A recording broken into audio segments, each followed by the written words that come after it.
நீதிமானாய் வாழ்வது என்பது கடவுள் உங்களுக்கு தரும் பரிசு. அந்த சிறந்த பரிசு என்ன? தன் சொந்த குமாரனை உங்களுக்காக கொடுத்தார்.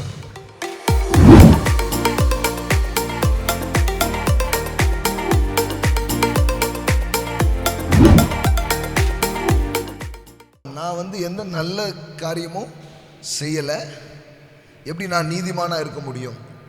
இல்லைன்னா அதை இப்படி சொல்லலாம், என்கிட்ட இன்னும் சில குறைகள் இருக்கு, நான் எப்படி என்ன நீதிமான்னு சொல்லலாம். அப்போ தான் நீங்கள் இதை புரிஞ்சுக்க வேண்டியது ரொம்ப பேசிக்கான காரியம். எப்படி புரிஞ்சுக்கணும்னா, நீங்கள் நீதிமான் ஆகிறதுன்றது உங்கள் செயலினால் அல்ல. Not because of your action, because of your belief. எல்லாம் சொல்லுங்கள், என் நடவடிக்கையினால் நான் நீதிமான் ஆகலை, என் நம்பிக்கையினால் நான் நீதிமானாக்கப்பட்டிருக்கிறேன். ஆமென். விசுவாசத்தால் நீங்க யாரா இருக்கிறீங்க? நீதிமானாக மாறி இருக்கிறீங்க.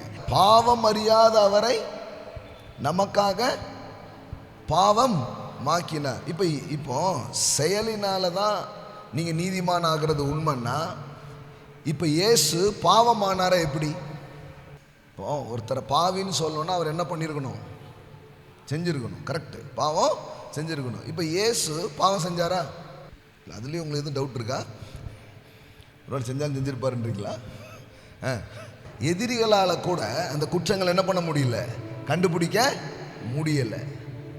சவாலிட்டு சொல்றாரு, என்னிடத்தில் பாவம் உண்டு என்று யார் என்னை குற்றப்படுத்த கூடும்னு கேட்குறாரு. ஒரு ஆளையும் முடியலை. போலி சாட்சி கொண்டு வந்து தான் ஏதாவது பண்ண ட்ரை பண்ணாங்களே தவிர ஒரு குற்றமும் அவர்கிட்ட இல்லை.